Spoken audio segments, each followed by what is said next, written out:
We are live, boys. How you doing? Hey, pretty good. Matty boy, what's going down? Yeah.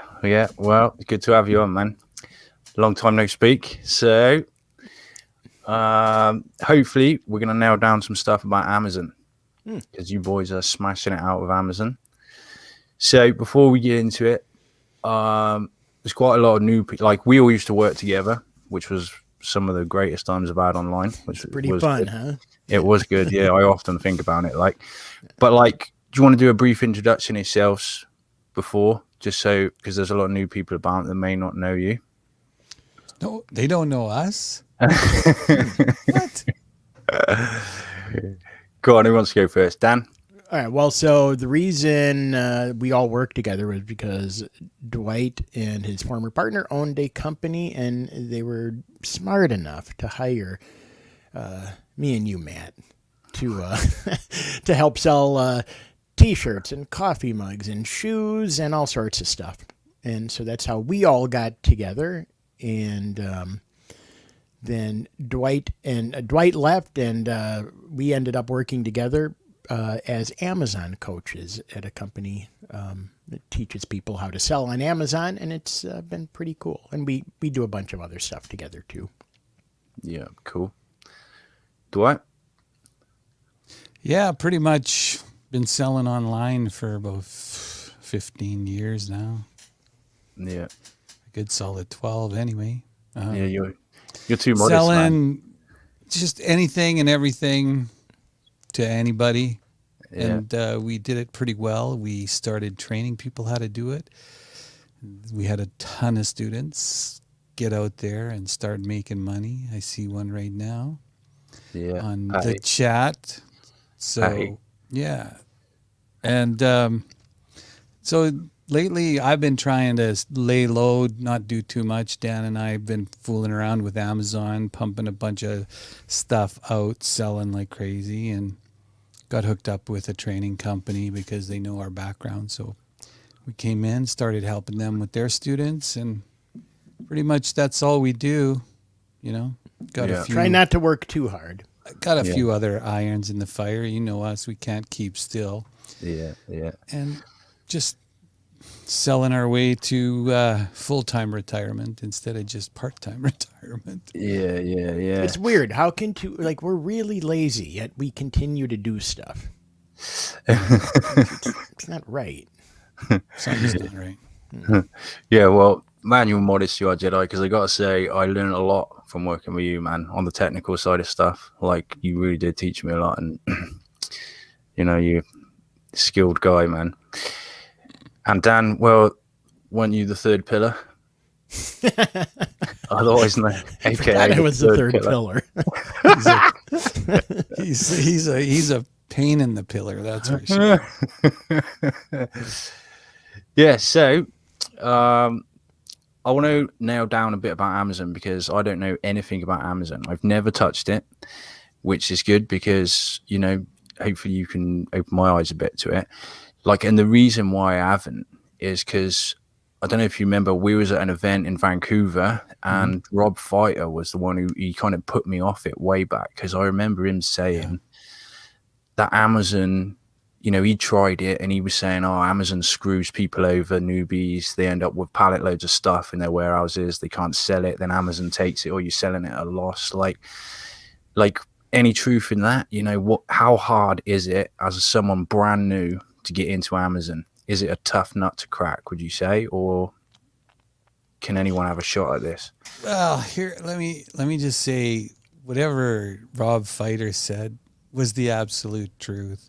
Yeah. In certain circumstances, if you learn the proper way to bring products into Amazon, you have a lot less chance of failure, a much higher chance of success. I think taking your regular everyday retail mind around selling and trying to implement that on Amazon is a recipe for disaster. You have to understand what Amazon is and how to use Amazon so that you're using them properly and using the benefits of Amazon versus just trying to sell stuff on there. Right. Yeah. So is it FBA fulfilled by Amazon? That's Yeah. what we So do. you've got- But so now after the pandemic, though, Amazon has started to, because the world is kind of turned to buy on Amazon right now. I mean, here in America, for example, like, I don't think the country would have made it. Like, literally, I think everyone would have died during a portion of time if you couldn't shop on Amazon because Yeah. everything was shut down. And it's like, all of a sudden, hey, you guys, you need a pallet of toilet paper? Yeah, as a matter of fact, I do. Let me buy it, right? Yeah. So, but because of that, they kind of grew exponentially, but their warehouses didn't grow, right? Right. So that's an issue right now that there are all these limitations into sending things into Amazon because there's not a ton of room, sending stuff. They will only allow a certain number of things to come in. Right. So is that what, do you just do the FBA stuff, or like, let's say someone who was using Lockerstock and Randy, can you just do it like regular e-com where you just list it like, and then Randy shoots it out? Is that a different method? And Yeah, that that is a different method, but on Amazon you can sell using Randy. You just got to. They're very finicky about the rules related to third party or drop shipping, so you have to be very specific. And I know that Randy works really hard to make sure that those rules are followed, so that you as a seller don't get in trouble with Amazon. So got you. absolutely can be done. Yeah. Yeah. A lot of people, for example, make the mistake of basically drop shipping, and like they're going to sell whatever iPhone cases, and so the name of your Amazon store is Matty Boy Store, Matty Boy Products on Amazon. But you would drop ship a product, they'd open it up, and the first thing they'd see, the buyer, would be they'd get a box and it would say Dan Dwight Co. Like, what is this, right? So that's not allowed, and that's why someone like Randy is perfect, because he'll brand everything, with all the marketing, with the labels and all that kind of stuff. It looks like it's coming from Matty Boy Productions. Right, got you. That's kind of the biggest key. Yeah. So what are you doing now yourself? The FBA side of things, is it? Yeah, we're not going to tell you one our of the products. I but- mean, if I could go Which back product? a couple of years, I would, POD is such a better idea than Amazon, and buying inventory and putting it in a warehouse somewhere and selling it over a period of time. Whereas print on demand, you don't buy anything until you sell it. So your only cost is your advertising expense to get that sale. Right? Yeah, It's a much better, easier for startup for sure, because you have a much lower bar to get into the business, right? Yeah, of course. Like say you want to sell a physical product, can you just get 12 to test it or something like that? Well, you can. Yeah, but is that a good test? Yeah. Right? I Like, mean, how would you start with a product? Like, what? well, right now, I mean, I don't think the limitation has changed since Amazon has a 200 unit limitation for warehouse space on new SKUs. So the most you can buy is 200 units. Well, the most you can ship is 200. Well, most you can ship, but what are you going to do? You buy 500, you got 300 units you don't know what to do with. You got to ship them somewhere. Your manufacturer is not going to hold on to them. So, so you would buy 200, ship them to Amazon and start selling at that point, right? That's what you do with Amazon right now. Now, the bigger of a seller you are, the more we have a thing called the Inventory Performance Index, which basically rates you as a seller. Says how well your inventory turns, how many, your sales over time, that kind of thing. And the better your IPI score is, the more units they'll allow you to send to Amazon, because they're in the business of turning inventory over. Yeah. you could put up 1,000 units into Amazon, but if it takes you 6 years to sell it, Amazon's not making any money. You're not making any money. But the reality is Amazon's going to make money because they're going to charge you warehouse space for units you're not selling. Yeah, right. Is that where people get screwed by Amazon? Yeah. They definitely can. Like, we usually follow really specific rules. Like, we don't want any big things. I mean, all of these rules can be broken, right? I mean, like, we try to always stay away from electronics. People sell a ton of electronics, so, right? We stay away from things with glass. Like, we're not going to sell mirrors or anything. People can, though, because you see people sell that kind of stuff all the time. We try not to sell most of our stuff. We have two main products right now, and one of them literally fits into an envelope, and one fits into, I don't know. Plastic bag. It's a plastic bag. Yeah, you got it. Yeah. And it doesn't break. You can't break it. You can't destroy it. I mean, it never gets returned for damage from shipping.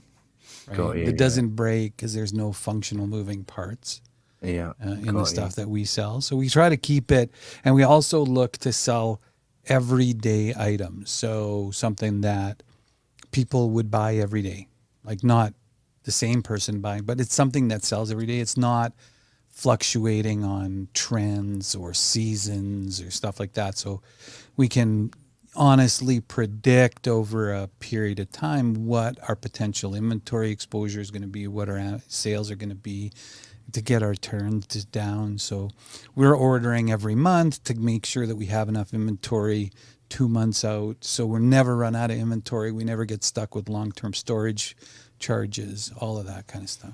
And it's funny, right, Matt? Because because we've all worked together, that was such a huge, oh my God, it's such a huge mind shift, right? Because it's like our former industry, and like, for example, with T-shirts, it's literally all about kind of, I don't want to say chasing the trend, but it kind of was, right? Like St. Patrick's Day is coming up. Here are a bunch of St. Patrick's Day designs, we'd hit Amazon or Facebook hard with those, sell a ton of them, and then we'd be done. Yeah. Right. So on Amazon, everything moves at a snail's pace. I mean, like, Dwight and I were we would just literally go nuts because, again, we're lazy, but we'd be like, well, now what? Now we got to wait. Well, what are we waiting for? The guy in China to get back to us. Well, get him on the phone. He's sleeping. Well, boy, what's going on? And then finally we make the order, and it's like, how long is this going to take? I should be there in 3 months. What? 3 months? What do you... and then people are like, so we'd be really impatient. We're teaching students, like, they could always tell that we're impatient because we could launch 40 or 50 designs in one day. And now it's like, hey, we're going to try to sell this coffee cup. Let's put this up for sale. And then I guess take a week off. What are we doing before we have to do something? Right. So, like, how... Like these products you're selling now, how long have you been selling them for? Is these something you've had for absolutely ages that just keep selling and selling? Well, that one product we've been selling about 18 months now. Yeah. Right. Yeah. And then the second product, we're just coming up to just past the first year. Right, got you. Yeah, well, that's a long time compared to a T-shirt or something print on demand. That is a long time. Like, yeah, pretty much evergreen. Like, but like, what about finding products? If like it's going to be difficult for someone to ship in 200 whatevers, how on earth do you sniff out these products? Can you talk about that? Yeah, we use software. Yeah, we use software called Boost 9. We can maybe give you a link to that. That's a free version, and there's a couple paid things we do. But so basically, one thing that we can definitely tell you is that, like, so with print on demand, you end up loving your products because they're cool. A lot of times, like, you make really good designs, right? So I'm sure you love all of your designs, or you're not going to sell them, right? And all of our designs that we sold, like, wow, this is pretty cool. So on Amazon, you kind of want to get. No one cares about what you love. Like, we always joke that if we could make money selling, hemorrhoid pillows, that's what we would be selling on Amazon. So you're basically looking for, it's kind of simple, right? You're looking for something with high demand, low competition, something that is going to give you a minimum of, 200% ROI, and that you're golden. And it seems easy, but And something that you want to sell some, a minimum of about $5,000 a month. Right. You know, so that once you take all your hard costs off, the cost of the good, the cost of the advertising, the cost of Amazon fees, there's, some money left over for you. So, if you get to keep 20% after the fact, for every 5,000 you sell, you're putting 1,000 in your pocket. Right. So Right. Whereas, in the POD market, those numbers would not work for me. I was looking at a 50-50. Right. I'd make 50% on everything I was selling, or I wasn't selling it. Yeah. So let's say you get a product and there's somebody established. Like, it comes down to ranking, I would say. Yeah, sales Getting rank up is high. huge in Amazon. Yeah. Yeah. So, like, say there's a couple of established people. Can you get in front of them? well, so there'll never be a couple established people. Right. There'll be about 1,000 established people. Got you. Yeah. So, like, using whatever coffee cup as an example, like, we would never try to rank on Amazon for coffee cup, right? We'd go long tail keywords because on Amazon it's all about searches, like real people coming in and typing, round ottoman tray with brass handles, as opposed to ottoman tray. Right. So we try to rank for all of those round all the weird things with smaller search volume, because those are easy to compete with. And there's thousands and thousands and thousands of search phrases. People, like, you can't imagine that there's more than 5 ways to describe a coffee cup. Turns out there are 3,000 to 5,000 ways that people are typing for a coffee cup, and you just find the low-hanging fruit, have a better product, and really great pictures. All kind of stuff we deal with all the time. Yeah. Some of the things we learned in the POD market carry over. Like making sure that it's appealing to the eye. That your headline is really important. The rest of the stuff doesn't matter that much. A lot of the things that you put into your listing are to tell Amazon what your product is, versus for the majority of the people don't read. They buy by the picture, right? Yeah, of course. Yeah. They say, coffee cup. Yes, coffee cup. Good. It says, best Mother's Day is coming. That it's that simple, right? Yeah. But a lot of the stuff you put in your listing on Amazon is for Amazon, so that they know what your product is. They don't have people check. I mean, they've got, I don't know, like 2 or 3 million sellers or something, some crazy number like that. Third-party sellers on Amazon. Yeah. And last time I looked, I haven't looked lately, over 70 million unique items on Amazon to buy. Yeah. So it's, you're always going to have competition, and that's a good thing, because it's most people have their heads up their asses, and it's just kind of really easy to look at the competition and go, we can do this better. Either by throwing money at it and spending an extra 20 cents per unit from someplace in China to say, look, we want ours to have a blue handle coming out of the middle instead of blah, blah, blah, right? So you want to differentiate your product as much as possible. A lot of people just go on to Alibaba and they say, oh, I think people would buy this, so I'm going to get 1,000. Oh, they're only, $3.80 each. I'm just going to buy 500 of them, put them on Amazon, see what happens. They'll use the same pictures from the supplier. It's just a nightmare. Yeah, that's it. Because, like, since COVID and that, there seems to be an explosion in e-commerce with new people, which means more competition. But just like you said, because of their lack of experience, their listings look crap. The pictures are crap. They haven't just. It's funny how you just improve all the time on your listing, and you can you just get better and better at making it just look absolutely perfect. Like, so it's kind of good competition as well, because we can be better. Like, yeah. So advertising as well. Do you run any Facebook ads, or do you just do it all internally in Amazon? Like, we again, Amazon is like a super tanker. It doesn't get going, doesn't go very fast in the beginning, and it's really hard to stop. It doesn't turn sharp corners. It's like brutal as far as the advertising in Amazon is. Like Dan said, it's all search based. So what people are searching for, they are always buyers. They're buyers looking to buy stuff. So that's a good thing. But the feedback that Amazon is 72 hours behind, okay, on average, and they don't guarantee the statistics on their advertising performance for 30 days. So you're reading old data, and it's, you're guessing in the beginning. Yeah. So the difference between that and Facebook is they're honest.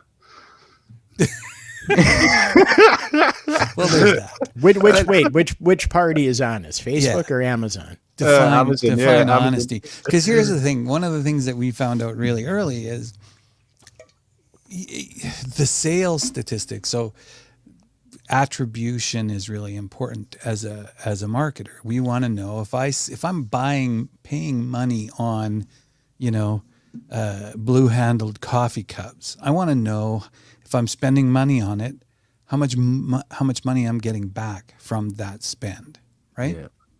So let's say, and the sales that we're making, how many of those sales are actually attributed to the ads that I made versus organic search?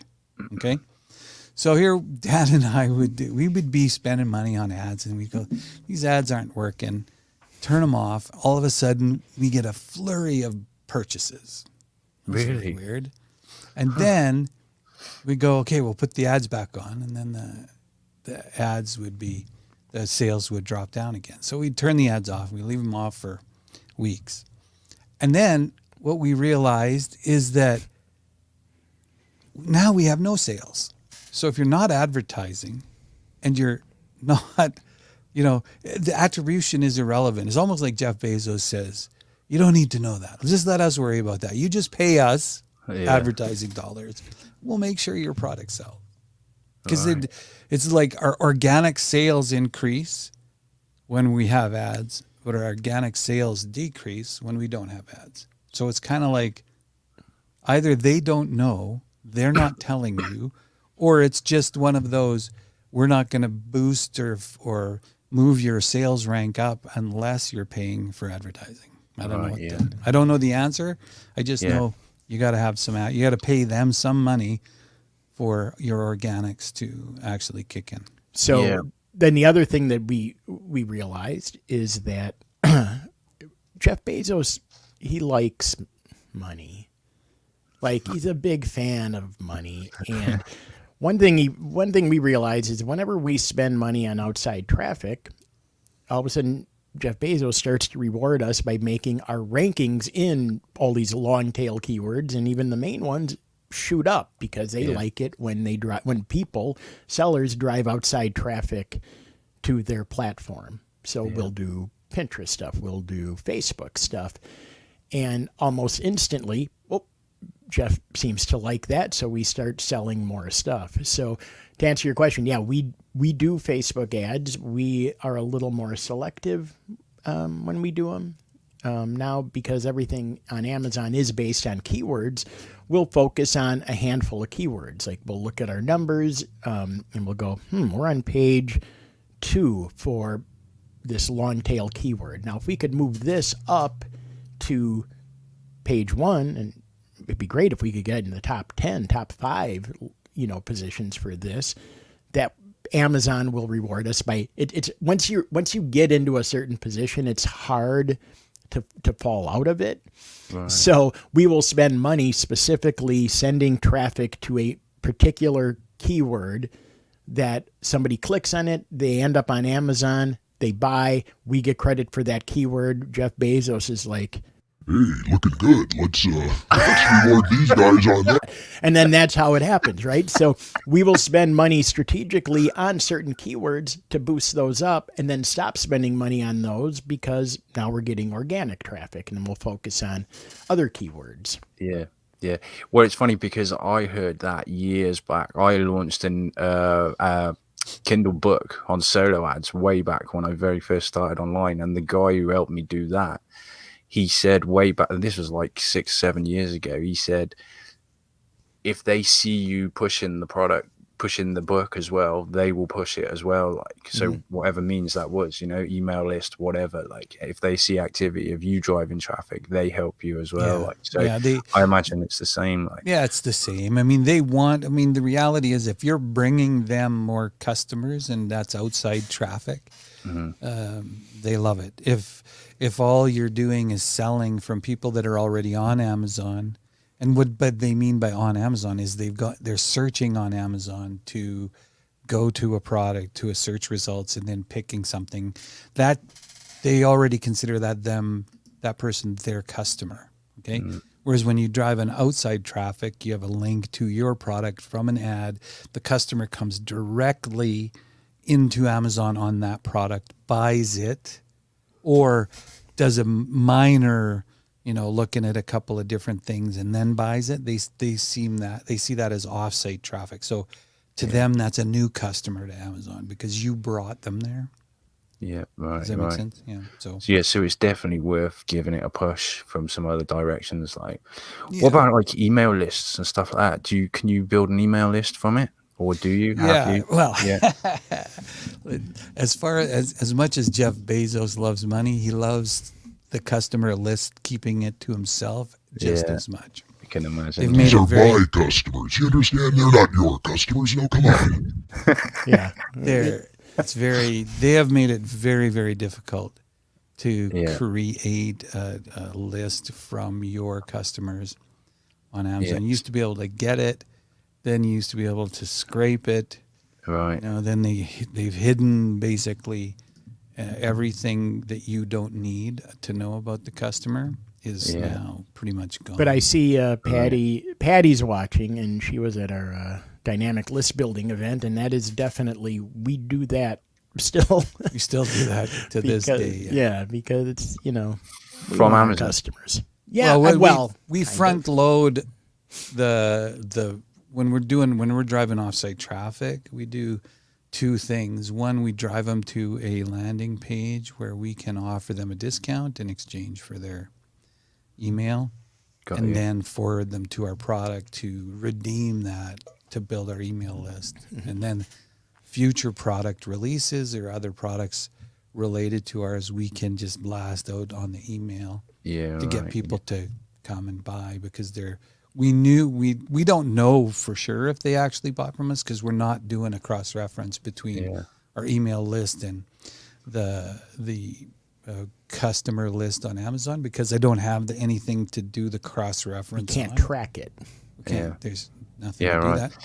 So if they give us their email to get a discount, I'm assuming they're buying from us. So I'm assuming they're interested in the products that we sell, like the categories that we're sticking to. Yeah, exactly. That way I can just blast out a offer, drive a whole bunch of traffic for free to Amazon, make sure they're pixeled with our associate link, so that if they buy anything on Amazon in 24 hours, we get the benefit of that. Yeah. The other good thing is, if you're sending them to a landing page or something, you can pixel them with any other pixel, retarget them on Facebook or anywhere else. Like, even with, like, let's say you're selling a dog bowl, you could literally retarget them with dog t-shirts from a completely different brand or whatever, or page. So I'm gonna read out a couple of questions, because I'm only just getting into these live streams and I'm terrible at looking at the questions. It's quite a skill, like I've been so concentrated on talking and stuff, I forget about it. So I thought to myself, I'm going to do it this time. So Patty's on saying you look so healthy. Thank Dan? you. I got Yeah. a kidney transplant. I don't know how long ago, a year and a half, maybe a little more than a year and a A half. little over and, a year, yeah. Yeah. It's pretty yeah. awesome. Thanks for saying that. I try. I've got I an can't- Apple Watch. It tells me when to drink 5 of these. Shouldn't Whoa. drink a lot of coffee. There's a good the chance one- that the Apple Watch will tell me to stand up in 20 minutes, and you'll be looking at my stomach as I stand for 1 minute. 1 minute an hour. But you that's actually all it caught me, takes. and then she says she doesn't recognize me without my cigar. But Yeah. you caught yeah. me in my studio today, or otherwise I'd be up in my cigar lounge smoking. So. Yeah. A couple of people asking about your course and that as well. Have you got a course out? Because if you have, I can drop the link in after. Or is that not? Well, that's I not mean, how- I don't know. We're always working on stuff. We're working on a couple things right now that we'll let you know when we're ready with. Yeah, We yeah, can that's all tell right, you. yeah. Yeah. The I mean, so, and I don't know. Like, do we want to promote the company we coach at? Because it's like, so one thing that is sad to me, like because I love Rob Fighter and I get why he said what he said, because it is really easy to waste a lot of money in Amazon. And you just have, but the advantage is like there are just so many active people with their credit card waiting to buy stuff. Yeah. It's so different than, how we would sell t-shirts and how you guys are all into POD. But I mean, it really does come down to education, because I can tell you when Dwight and I first started with this company, the two guys who run it are two 26-year-old guys who we looked at and went, we're not going to listen to these two idiot kids. We're going to do it our way. And we spent a ton of money, failed, and like, why didn't we listen to these two young punks? We just didn't make a lot of money. We didn't fail. Yeah, we just wasted money where we didn't need to waste it. Yeah, And then as soon as you kind of find out how to do stuff, it's like, it's like we always tell our students that it ain't hard to make a ton of money on Amazon. It's just not easy. It's just like there's a roadmap that you follow, and big part of it is actually what we said. You want to find a low competition product, high demand, where you can make 200%, and that you can. And the 200% really comes from how good you are at negotiating in China with Alibaba suppliers, and we got real good at it. That's one of our. I mean, a lot of strengths. it is math and picking that right product. I mean, you make your money on Amazon when you pick the right product. You pick a product, you make more money when you negotiate the product for purchase before you send it to Amazon. When it gets to Amazon, you're collecting money. That's when you start to collect money. And the biggest thing we actually found make it is on that we make all our money on products that you would just, oh my God, they're so boring. Yeah. It's like a spatula. Like, who cares about a spatula, right? I think the most exciting product we sell is a gold glitter toilet seat. Oh, Gold glitter. Gold glitter embedded in the toilet seat. nice. Yeah. I think Dan sent a bunch down to Mar-a-Lago for his friend there. Yeah. Right down the road. Okay, so are you using AliExpress or China shippers or US shippers? So I guess you All straight to our manufacturers that we deal with for personal stuff that we sell is all in China. Well, no, that's not true. We have one product that is US based. Right. Yeah.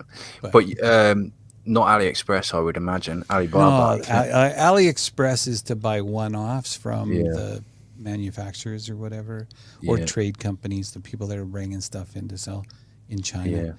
But Alibaba, we also use a sourcing agent in China that actually finds suppliers not listed on Alibaba to source products for us. So.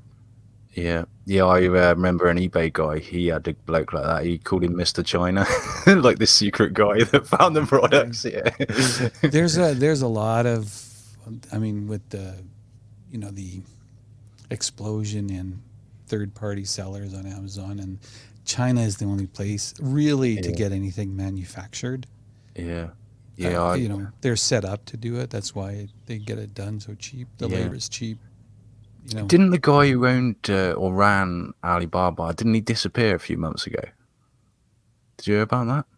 the guy who's running Alibaba. He owned it or started it. He's one of China's biggest businessmen, and apparently he retired. Well, I heard from Alibaba.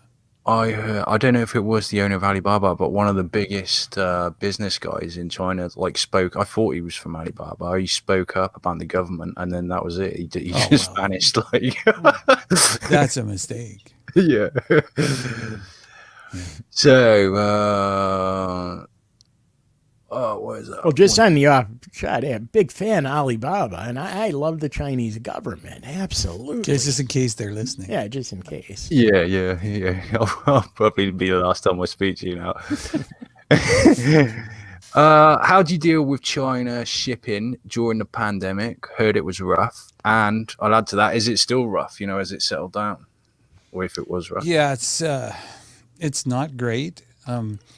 Actually, we didn't have much problem during the pandemic because we didn't need to do a lot of inventory replenishment, because in the beginning, our products being their everyday items, they're not what you would call, what's the word that they used? Non-essential. They were non-essential. Right. So I personally think people need toilet seats. Yeah. Every day. Prime shipping went from 1 day to 45 days. Really? Yeah. Wow. So think of that. You're on Amazon. Said it would take them 45 days to deliver our product to the customer. And so, you know, imagine somebody saying, I need a toilet seat. I can't wait 45 days for it. Because the essential stuff got pushed to the front. We got it right. Yeah, but that was Amazon. That was essential, you know. So there was a month or two, almost 3 months, where it was like, ooh, this really sucks. Yeah. Because again, and this was kind of closer to the beginning of our journey on Amazon, where we're already pissed off that everything is slow. And now it's like, even when wait, it's so fast. now you can't buy anything. But the Prime, it would say like Prime shipping, 45 days. Like, it's not so. There's a good chance you guys don't know what Prime means. Yeah. So, did you actually have any stuff shipped from China to America in the middle of it all? And what was that? In the middle of it. Not in the middle, but we didn't. But we had lots of students. Right. Yeah. So the biggest the problem is like when you're negotiating, the more you buy, the cheaper everything is, right? Yeah. But like Dwight said earlier, when you're starting on Amazon and you can only send in 200 units, and I think our first order was, what did we get, 500 units? 500, yeah. But when we started, the limits weren't in place. So we ordered 500, shipped them right into Amazon, and started selling. Yeah. Now you can negotiate with your supplier to buy 500, but you can only ship 200 to Amazon. You got to find a place to ship the remaining amount. Right. You know, sort of thing. So it kind of makes there's third-party warehouses popping up all over the place. I was just going to say that. Yeah, now would be a good time. Amazon's overflow. Right. Yeah. But again, extra expense, right? Yeah. Exactly. Like, what does Amazon charge? Do they charge you? Like, is it by pallet, or is it the size of the item? It's by cubic feet. Right. It's, you know, they get all of the specs on your product before you have the ability to ship it in. You know, and they have categories for, you know, if it's X by X, it's a small box. If it's X by Y, it's, you know, a large whatever. And it's everything is based on the cubic foot, basically. Right. And as a brand new seller, when we first started, this is a couple of years ago now, we were able to ship any amount in on a brand new product, brand new SKU that we wanted, and you have 90 days to sell it, or every month they charge you for storage, right? And this is where people get into a lot of trouble because, you know, they're buying patio furniture to sell. They bought too much. They bought 6 years worth of inventory, and you're being charged per cubic foot for the storage you're taking up. And if it's not selling, they charge you that amount every time you sell it. So, for example, the fee that you on your statement, when you look at what Amazon charges you, they charge you the Amazon fee. That's their including their storage and everything. Yeah. And then they have a long-term storage on your monthly statement for things that have sat there for the month that you didn't sell. Yeah. And they charge you a fee for that as well. So that's like something to take into consideration when you're sourcing a product as well. How big is it? Like, because if you do get stuck with it, you want it as small as possible. You don't want, I mean, the reality is that you want to get yourself into, I think, this is my theory, mathematics, is you want to be buying, because it takes 30 to 45 days for anything to get made and get shipped on the slow boat from China to Amazon and get ready to be sold on inventory. You want to, on a 3-month rotating basis, always be ordering some new inventory every month, so that you never have more than 3 months worth of inventory in Amazon, but you're always selling down to about a month of inventory. Because one thing that sucks is when you actually sell out of inventory, because again, unless you can be down for maybe a week or so, and maybe 2 weeks, and it's fine. But when you start to, like, if we're the number one thing for ranking for gold glitter toilet seats, you know, on page 1, we'll stay there for 2 weeks, but 3 weeks we start to drop. Like, you know, so when we're back in stock and we turn our listing back on, boom, we're still on page 1. Maybe we're only down a couple little notches, and then you just build up again. Yeah. But it's dangerous, and that's another place where people really, you know, it's an easy trap to fall into. Yeah. And we've done it. We know what we're doing, and we've fallen into it. Yeah. In our case, it was because Dwight thought I was ordering, and I thought he was ordering. Yeah. And neither of us, because we're lazy, neither of us did it. Patty says that we're not making this sound like any fun. Are we having any fun, Daddy? It literally, Patty, all we do is have fun every day. But we're probably a little different. Well, you know us. This is Matt's show. We're not. Yeah. We don't want to get out of control. Yeah, well, I was going to say at the start, we'll just get the British jokes out of the way with before we get going. But then Dan went all serious. But and she's also asked, are we making any money? Yeah, we're making some money. It's Amazon. It's like I said earlier, like, you know, Amazon is neat. You just have to have like the right. It's so important, like, to have just like the right roadmap and the right training, you know, and it's like there's plenty of courses out there. You just make sure you shop and you find one that works. I was thinking that, just basically don't go in blind and hope for the best, like you can do with t-shirts and stuff, and you can get lucky doing that. Like, whereas, like you're saying, you got to have a roadmap and do it properly. Like, so I just lost my comments. Somebody was saying, who was that? Oh, Sonny was saying, met you in Vancouver. Good to see you again after so long, Sonny. Oh, Sonny Decia. Yeah. Do you do private coaching? Now that's an idea. I don't know. Sonny, that sounds like actual work again. Yeah.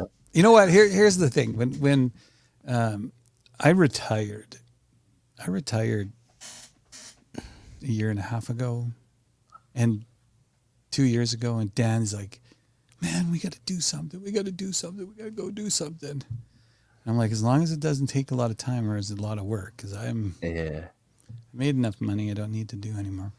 Yeah. And that sounds like real work. Does it feel like it?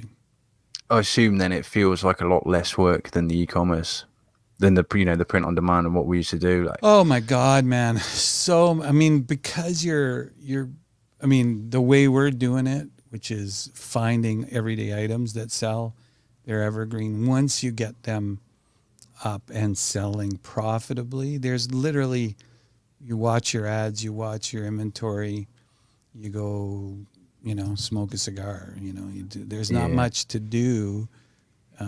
Then, whereas when we were doing the shirts and the whatever, you've got it's constant. a certain amount of time and a certain amount of units you're going to sell of a design. And if you're not looking for the next design or the next trend or the next product, was too much work. As far as like our personal made really Amazon good. stuff goes, like there are literally, we might spend, this is terrible for us to say because we're coaches, but in a month, no, we're not going to tell our students this. They should work harder. But in a month, if we spend more than an hour working on our Amazon thing, there's something wrong. Yeah. Right? I mean, I don't think maybe 2 hours. In the month? Yeah. I mean, again, like if any of our students see this, it's going to suck because we're telling them, hey, put in some hours. You got to put in your time. Yeah. But it depends on what stage your business is at. Yeah. In the beginning, it is a brutal amount of work. And then you wait, but then after that, like Dwight said, it's all front end loaded. The money is front end loaded. The work is front end loaded. I mean, you're buying gold glitter toilet seats with the assumption that the numbers you're getting from the software that you use make sense. I know how much money the top guys are selling every month. I know how many units they're selling every month. I know how tough the competition is, how many keywords, what keywords they're using to sell. All of that work is front end loaded, right? Yeah. Once you go through that work and you've done the analysis and you've, kind of taken and said, this is the hill I'm going to die on. And you go and you negotiate in China and you buy the product, you get it shipped to Amazon, you have your listing, you launch it, inventory is assigned to it, you start running some ads.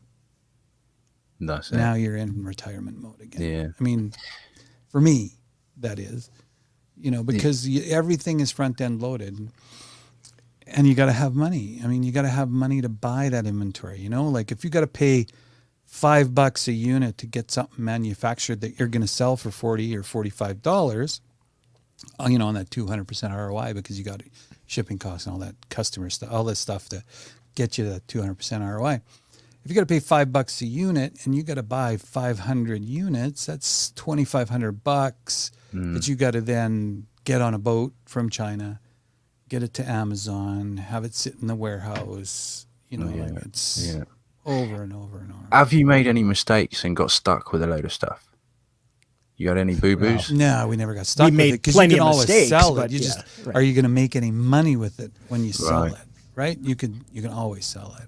Let's say somebody did get a dud, and you got a pallet load of stuff that's not moving. What's the best thing? That's not in Amazon, that's not moving, or is in Amazon, or it's in Amazon and not moving, or how would you get rid of that? Does Amazon buy it off you, or Amazon will destroy it for you for 50 cents a unit, and by destroy, we mean we'll sell it as used on our Amazon. Got you, right. So, like we said, Jeff Bezos, he's a big fan of the money. Yeah. Returns are the same thing. When you get a return from the customer for whatever reason, it goes back to Amazon. Amazon will then sends you a note and says, we have unsellable inventory because the customer has opened the package or whatever. They can't sell it. Do you want it or do you want us to destroy it? Right? We'll destroy it for 50 cents or we'll ship it to you for 50 cents. For 50 cents. Right? All right. So either way. So if you choose, you get the product back in open package or whatever, or Amazon gets the product for 50 cents and can sell it used against you. Yeah. When you literally against you. Yeah, literally against you, because you go in. They'll come in above you. And they go, no, well, not even that. They click on your product, and then it says, this product is available from these sellers. And there, you are brand new for this price, and then underneath you is this product for like 25 or 35% off, used from Amazon. They're selling your returned product from your customer My again. pleasure. Thank you. You're welcome. Thanks, Jeff. Thanks for competing. But I love that. Yeah, we'll destroy it. Absolutely. Get it up. Get it up. We're going to sell it quickly. We got to destroy it by sending it to a customer.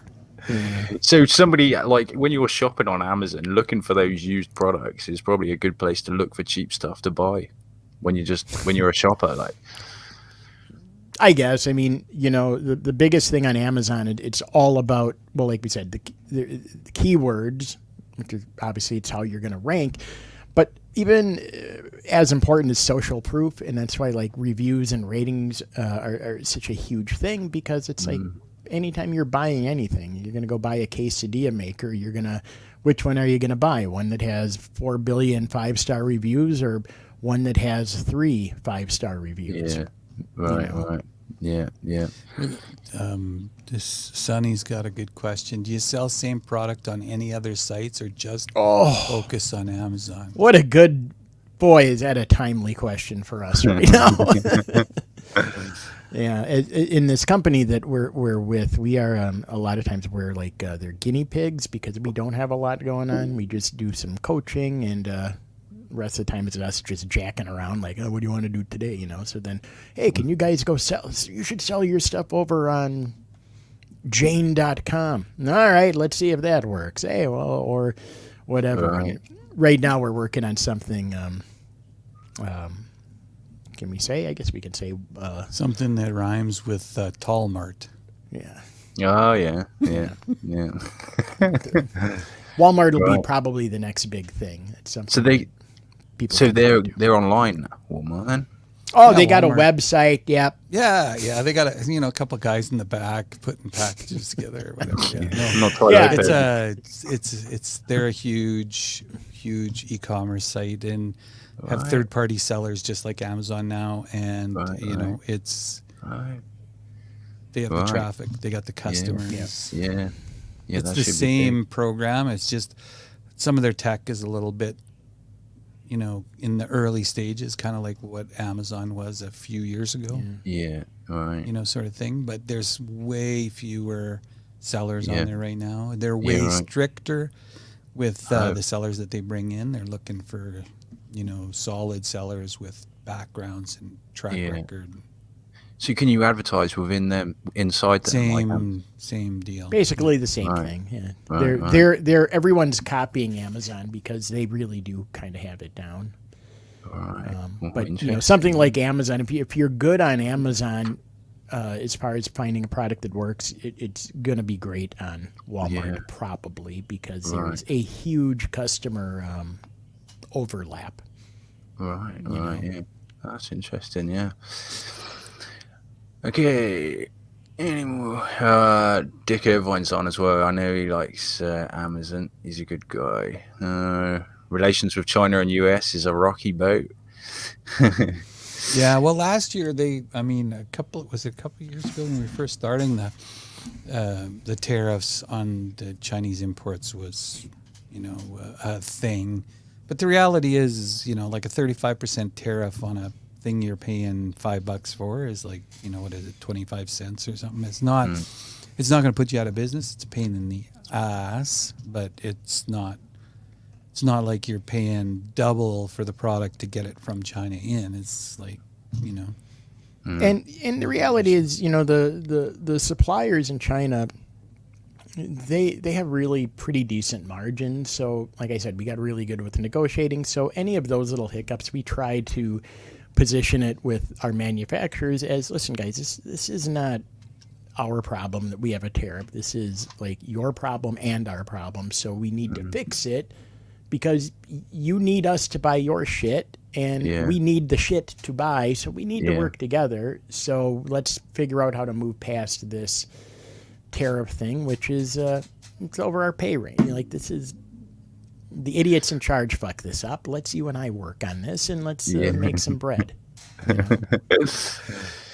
So Dick's asked another question as well. Don't the items need to be UPC barcodes, and who assigns them? I have no idea what that even is. So can you UPC, explain? you know, the scannable thing when you go to the grocery store? Right, so just a barcode. Just a barcode. So yeah, products need to, here's the thing. Amazon has its own SKU and inventory tracking system. So if you're only selling it on Amazon, you need a barcode to put in to create the product, but you don't actually have to have a barcode on the product. So we've been buying used barcodes. There's a few places you can buy used barcodes, as opposed to buying a brand new barcode from the people that issue barcodes, because they're $800 a barcode or whatever, or you could buy 5 for $25 in the used market. So we buy them used. We use them just to create the products on Amazon. We don't actually physically put a UPC code on the packaging for the product, or we just slap the Amazon scannable code for their inventory. It's so that their they know version. It's their version, so that they can scan it and put it in the box to send to the customer. If I was going to put a product like the glitter gold toilet seats and I wanted it in Home Depot and Lowe's and all that sort of stuff, I have to go out and get issued a manufacturer's UPC code from the people that do that. Not interested in spending that money or going through that whole process. I'm not a manufacturer. I'm just a guy trying to sell shit on Amazon. Right, yeah. What about it? Like, have you tried white labeling any of your own products or anything like that? Everything we sell is white labeled. Right, That is the program for FBA. Going to sell somebody else's trademarked product is a bit sketchy on Amazon. And what I mean by that is, when I go to sell, let's say I wanted to sell Nike trainers or whatever, I can't just sell Nike trainers, because Nike could say, hey, these guys are selling knockoffs. They're not, you have to prove to them that you're buying them from a licensed reseller or a licensed wholesaler to be able to resell it on Amazon, versus just going to China and knocking off a pair of Nike trainers and putting them in a box and selling them as Nike trainers, right? Right. So that kind of market is something we didn't want to get into, so we white label everything. Everything we buy has our own company logo slapped on the box, and it's a plain brown box. It's not fancy with pictures or anything like that. You probably, if you bought anything from Amazon, you've gotten stuff, in cello wrapped, no packaging or whatever. Those are people that are just selling stuff on Amazon.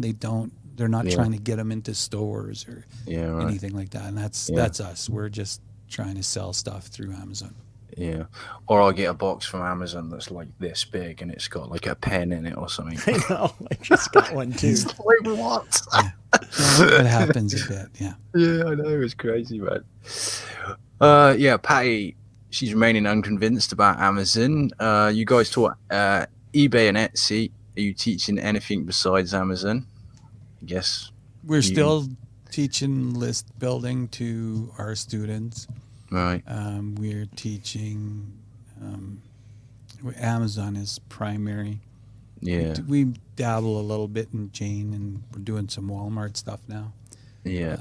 But like the reality is, like, honestly, like when you have the background that we have, and like what a lot of you guys watching have, like, I'm not gonna lie to you, we miss it. Like, we actually, it's a lot of work, but like, I would be lying if I didn't say I see a heat press right over behind my monitor there, and I see a vinyl printer right over here, and have you got a Cricut? Have you got a Cricut? Silhouette Cameo. Oh yeah. Nice. You think we mess around with Cricut? We're professionals. We use the other thing you can buy at Michael's. Same thing. Same thing. Yeah. So you're still printing your own mugs as well then? You were printing mugs like crazy before, weren't you? Well, I could switch the camera and I could show you the mug press that I have sitting right there. Listen, it's very cramped in here.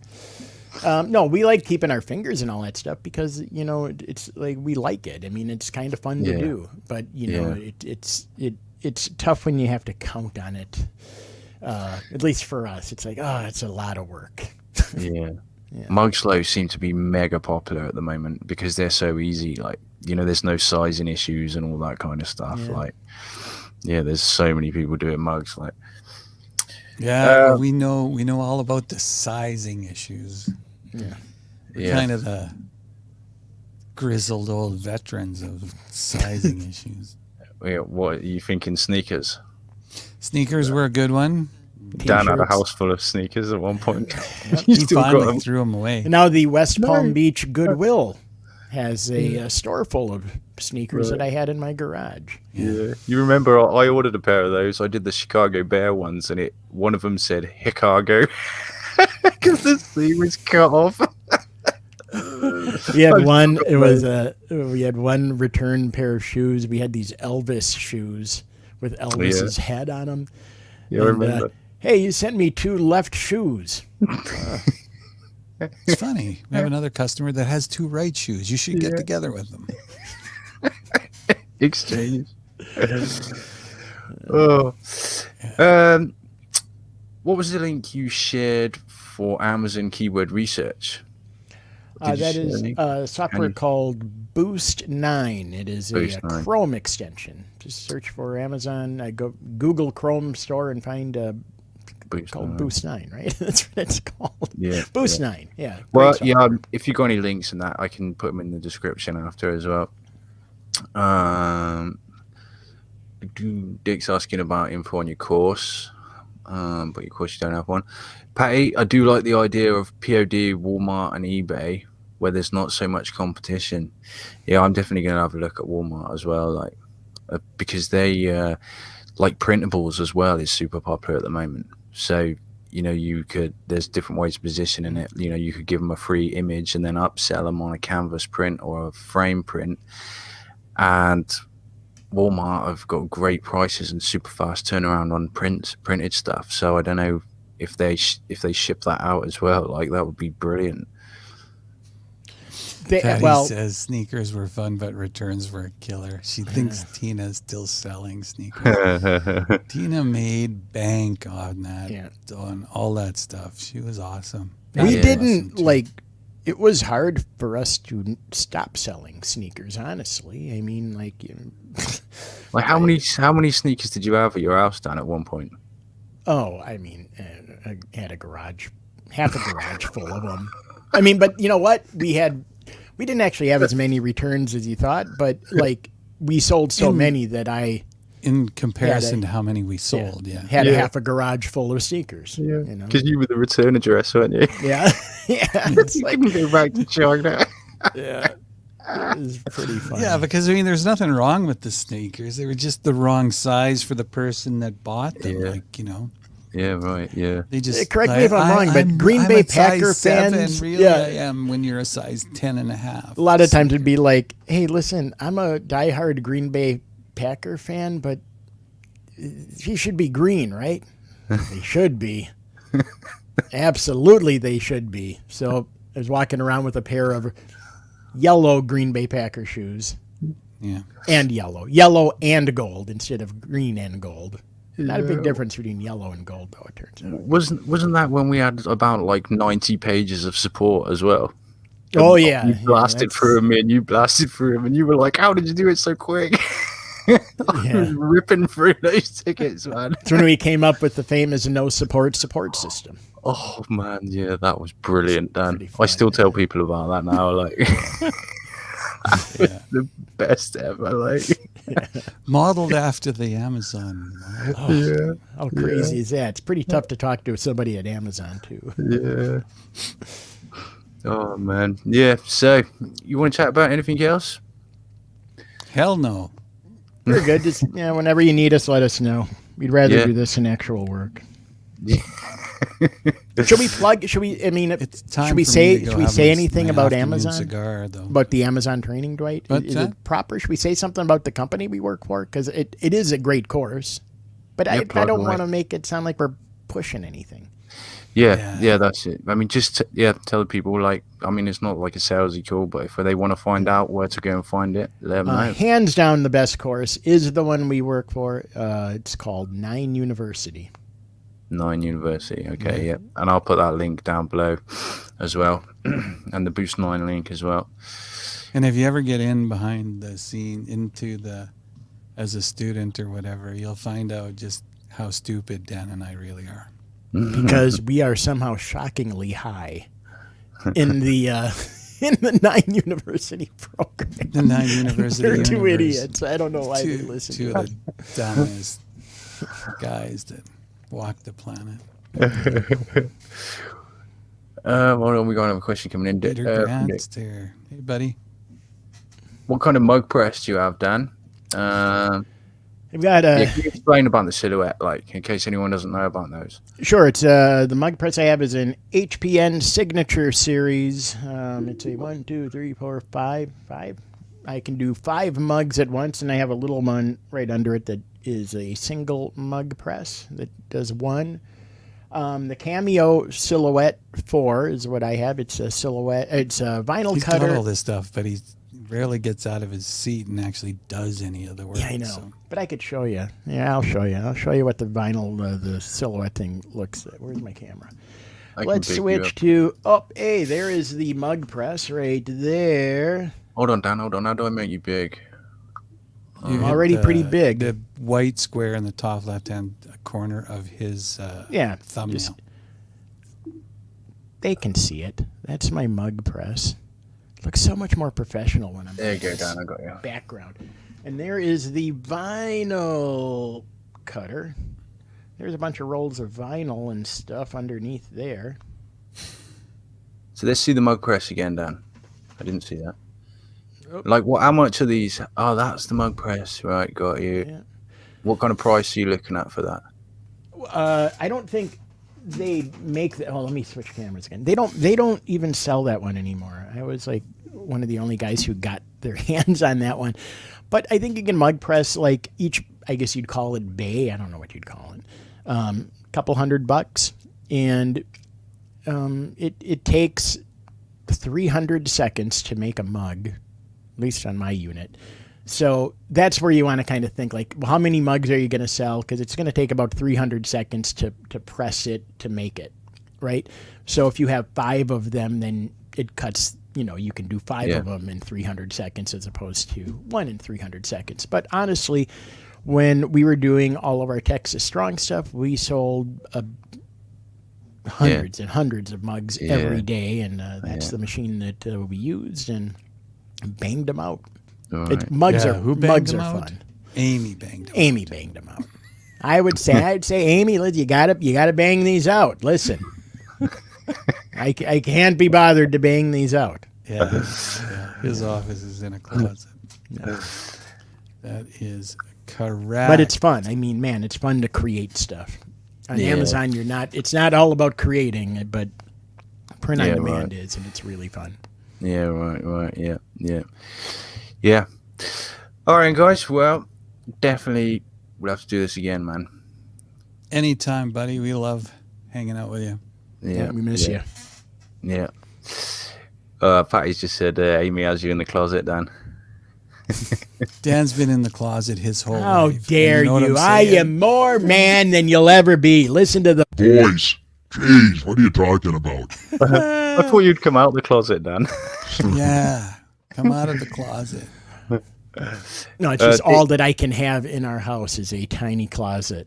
And then we keep buying equipment. Who keeps buying it? Yeah. Yeah, Dick's asking about getting hooked up for print mug orders, but you're just doing that for yourself. We're not in the business of We're not doing doing other that. people's stuff. Yeah.